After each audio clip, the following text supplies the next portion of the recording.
Coach. Okay, good to be back. We're looking forward to the season. We're anxious to see what we can do.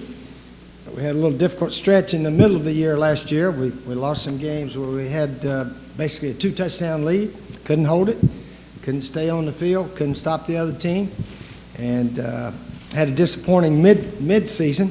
But really proud of the way our guys turned it around, won 3 of the last 4, won the bowl game against University of Miami, 24-21 in Shreveport. So we got rejuvenated. We feel good going through the off season, being a winner, being 7-6. I know that the teams in Knoxville and the teams in Fayetteville, Arkansas certainly were fired up and very happy to be 7-6, and we were too.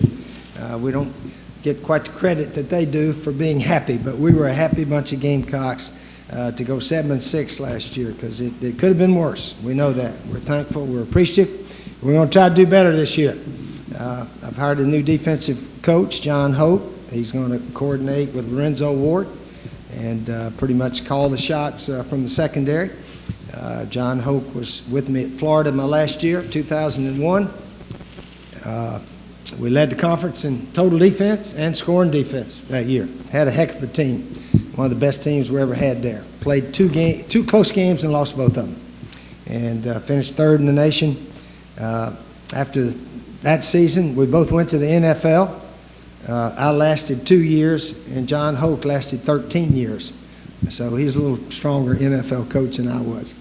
But he's back with us. He's worked with some really outstanding defensive coaches, Rod Marinelli, the Cowboy coordinator, Lovie Smith, head coach at Tampa Bay Bucks. And I think we'll be organized better. We've got some new players, new defensive linemen. I think we're going to be vastly improved. Everybody's worked well together, and we're looking forward to this coming season. We'll start here on the right side, front row. Coach Spurrier, congratulations on all you've accomplished in this league and in this sport. Okay. You spent most of the morning kind of digging at Arkansas and Tennessee. Digging? And I think I'm not digging. Let's get this straight. We're just as happy as they are going 7-6. That's the point I was trying to make. Some people tried to say we had a terrible season going 7-6. It was not a terrible season. If we had a terrible season, then Tennessee and Arkansas they didn't have a terrible season. Right. That's all I was trying to say. But they didn't win 11 the year before, and they've been to kind of hecking back with They their didn't have programs. Arkansas and Tennessee didn't have a losing record when their head coach took over either. Overall losing record at South Carolina. So we're not as powerful every year as we had hoped to be. It was not as good as we had hoped. We were actually picked to win the East last year. And Right, that's one of the differences. that's one of the differences. And when the media picked us to win the East on the all-conference defensive team, preseason all-conference, we had one guy on the 3rd team. So I said, how do they think we're supposed to win this thing? 1 3rd-team defensive back made preseason all-conference. Now, all I'm trying to say is our team wasn't as strong as it's normally been. We got overpicked somehow, and we didn't coach very well. I didn't coach very well. But we won 3 of the last 4, and we went 7-6, just like Arkansas and Tennessee, and I think we're just as happy as they are. That's all I'm trying to say. It's not a dig. 7-6 isn't bad. I was talking to Kevin Sumlin. He said, I got to tell our people out there 8-5. 5's not all terrible either in winning a bowl game. And it's not all terrible. Everybody can't win. And sometimes when you win more than you lose, unless you're at Alabama, places like that, it's not too bad. That's all I was trying to say. No dig. I congratulate both those schools, especially Arkansas, the way they turned around their team. And I've mentioned that to Brett several times. Left side, front row. Go ahead. Yeah. Coach, you talked about the defensive improvements you guys want to make this year, but what about on the offensive side? What are some things that you came away from into your evaluation saying we need to do much better at this? Well, if you look at the statistics, which don't mean a lot, but it sort of tells you where you need to get better, I guess. Defensively, we gave up more yards and more points than any team ever, and offensively, we were the 2nd best ever to the team the year before when Connor Shaw played and led us to that 11-2 year. But we got some new players.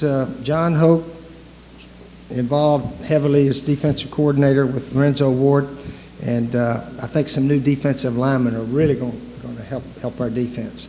But time will tell. Time will tell. We're not picked to do too much, and that's probably about what we deserve to be, because we weren't all that strong last year.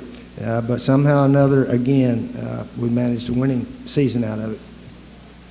We'll switch back to the right side, stay on the front row. Coach, you talked about a couple games last year where you gave up 2 touchdown leads. Talk about some of the things you've done maybe in the spring and what you're going to do in the fall to work on finish this year. Yeah, we talked about it a little bit. We actually did some situational work in that situation. And it was a combination. Offensively, we needed to make some first downs, didn't do it.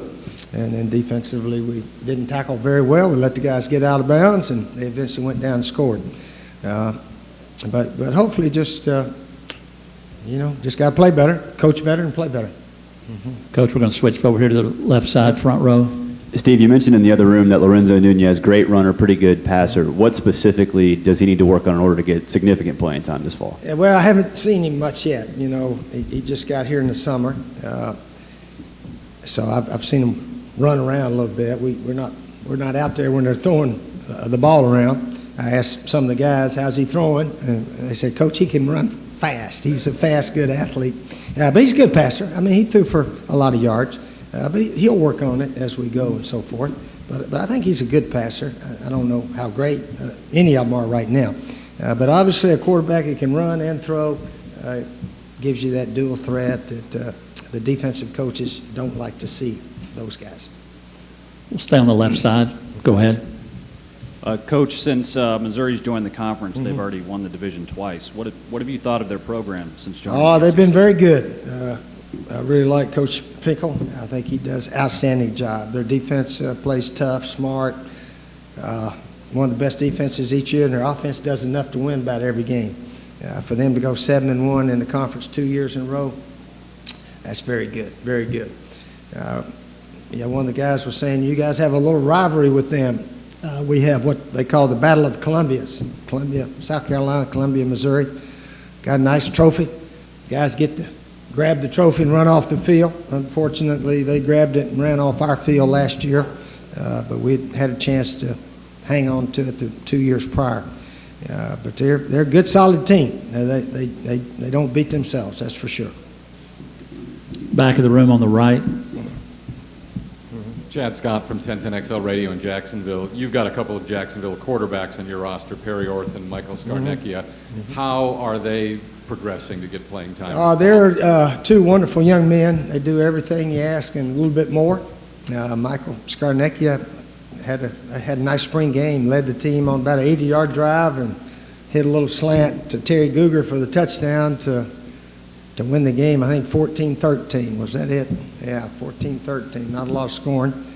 But, they're all doing well. All those quarterbacks are doing well. Hopefully one will maybe separate himself and say, hey, I'm a little bit better. So we got a lot of preseason work to do to establish our quarterback. Back row on the right. Coach, kind of break down the Eastern Division and where you think everything falls. Seems like you could throw a hat over a number of teams as a favorite. Well, let me brag on the Eastern Division a little bit now. We're 5-0 in bowl games. You people know that? At Western side, they got Arkansas won and Texas A&M won, I think. So other than that, Eastern Division, we upheld the SEC a little bit in bowl games. So proud of all of our Eastern Division teams. Where do we see it? I don't know where we see it. The media experts, I don't know who they got. Well, they got Georgia. Georgia, obviously. Georgia's always up there. Georgia usually has the best recruiting class of all of us. Tennessee's been up there too, I guess. But Georgia, I guess, will be picked, and probably rightfully so. And then after that, whoever, I'll let you guys do the picking. Yeah. We have time for one more for Coach Spurrier. We'll take it here on the right side. I believe it's second row. Go ahead.